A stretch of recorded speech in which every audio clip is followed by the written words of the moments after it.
Let's start with a question that sounds cynical, but isn't. Why do some wars unlock unlimited money, while others barely unlock attention? If war is always tragic, if civilians always suffer, if destruction always looks the same on a screen, why does one conflict trigger emergency funding bills, nonstop coverage, and military airlifts, while another slowly vanishes into silence? The answer isn't conspiracy, it's structure. Behind every funded war is a system. Not a single decision, not a secret meeting, but a chain of incentives, laws, narratives, and economic forces that quietly decide whether a conflict becomes a global priority or a forgotten footnote. And once you understand that system, you stop asking, why don't they care? And start asking a far more revealing question. Does this war fit the machine? Turning violence into a strategic threat. No war enters the funding system as a war, it enters as a story. Before money moves, a conflict must be redefined as something more than violence. It has to be labeled a strategic threat. That phrase is the passport. Without it, nothing happens. A strategic threat doesn't mean the war is morally worse than others. It means decision makers can argue that ignoring it will cause future damage. Damage to national security, damage to alliances, damage to trade routes, energy markets, or global stability. The moment leaders say, "This affects us," the conflict crosses the first gate. This is why geography matters less than framing.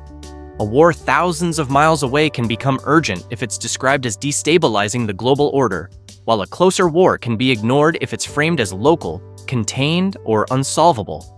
The system doesn't fund suffering, it funds risk. Law is the second battlefield. Even when leaders want to act, money doesn't move on emotion, it moves on law. Modern war funding flows through legal frameworks designed for speed and protection.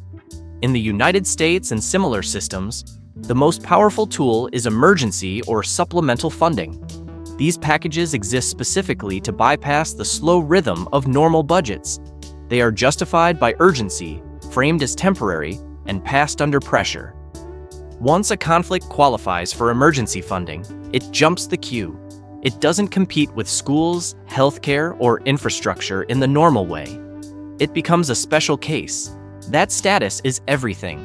Wars that lack political consensus never reach this stage. Without enough lawmakers willing to vote yes, funding stalls, regardless of the situation on the ground. The system doesn't ask who is suffering most. It asks who can pass a bill.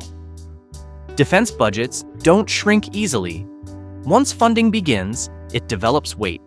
Global military spending has reached record levels in recent years, not just because of active wars, but because states are preparing for more. Defense budgets expand to deter, modernize, and stockpile. And once they expand, they create something powerful: momentum. Defense industries are not abstract concepts. They are factories, workers, subcontractors, logistics networks, and local economies. When a government ramps up production of missiles, drones, or ammunition, it creates jobs tied directly to continued spending.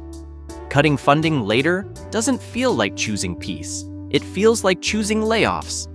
This is why wars that align with existing production capabilities are easier to sustain. If the weapons already exist, the factories are running, and the supply chains are active, funding feels efficient.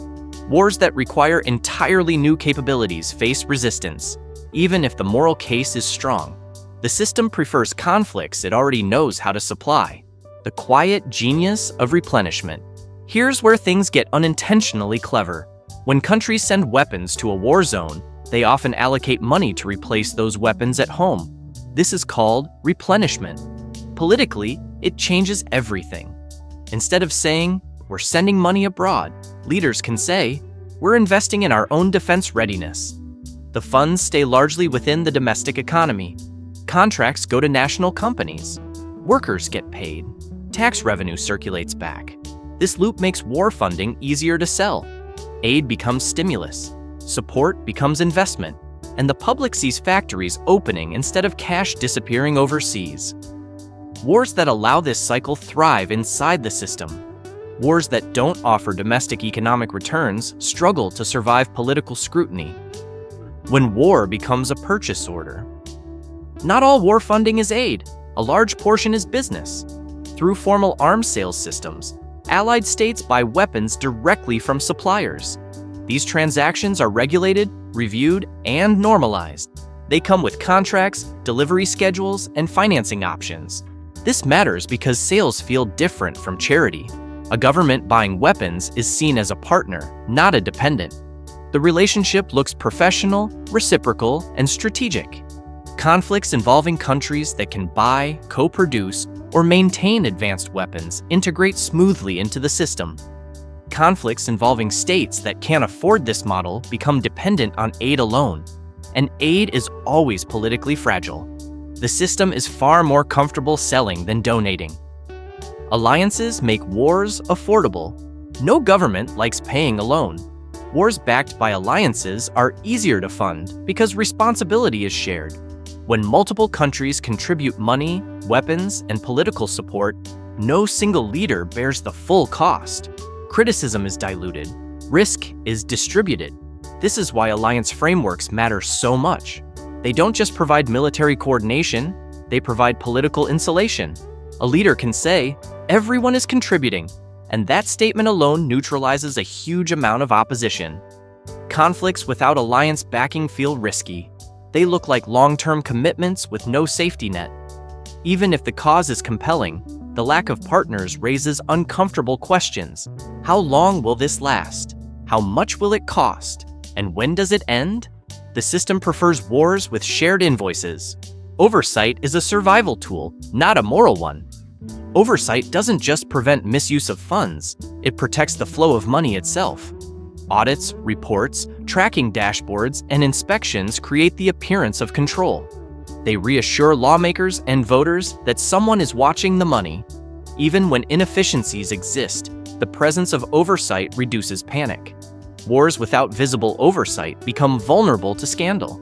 Allegations of corruption grow louder. Media scrutiny intensifies. Political patience evaporates. In the system, transparency isn't about ethics alone, it's about sustainability. If money can be tracked, it can keep moving. The influence layer, everyone pretends isn't there. Defense companies lobby. This is not shocking, it's structural. They lobby for procurement programs, long-term contracts, and regulatory stability. They fund studies, advise policymakers, and maintain relationships with decision-makers. None of this requires secret meetings or villainous intent. It's how large industries operate. The effect is subtle but real. When a war aligns with industrial priorities, it gains resilience. Cutting funding becomes harder. Skepticism sounds reckless. Doubt feels irresponsible. This doesn't mean wars are created for profit.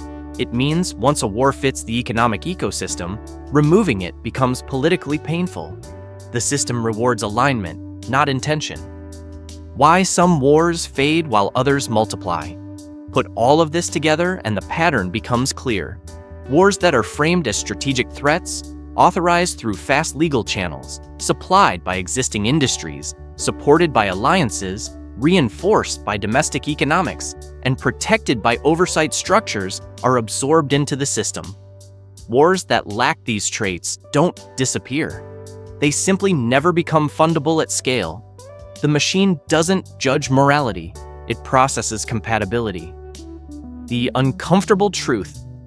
The most unsettling realization is this: modern war funding behaves less like a moral choice and more like a supply chain decision.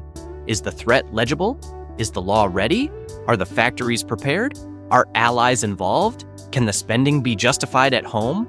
Can it be tracked? Can it be sustained? If the answer is yes, money flows. If not, silence grows. And here's the part most people miss. Wars don't just end on battlefields. They end when the funding stops, when the paperwork dries up, and when the system quietly moves on to the next priority. If this changed the way you see global conflicts, don't let it end here. Like and subscribe for more deep dives into the hidden systems running the world. Because the real power usually isn't loud, and it's never accidental.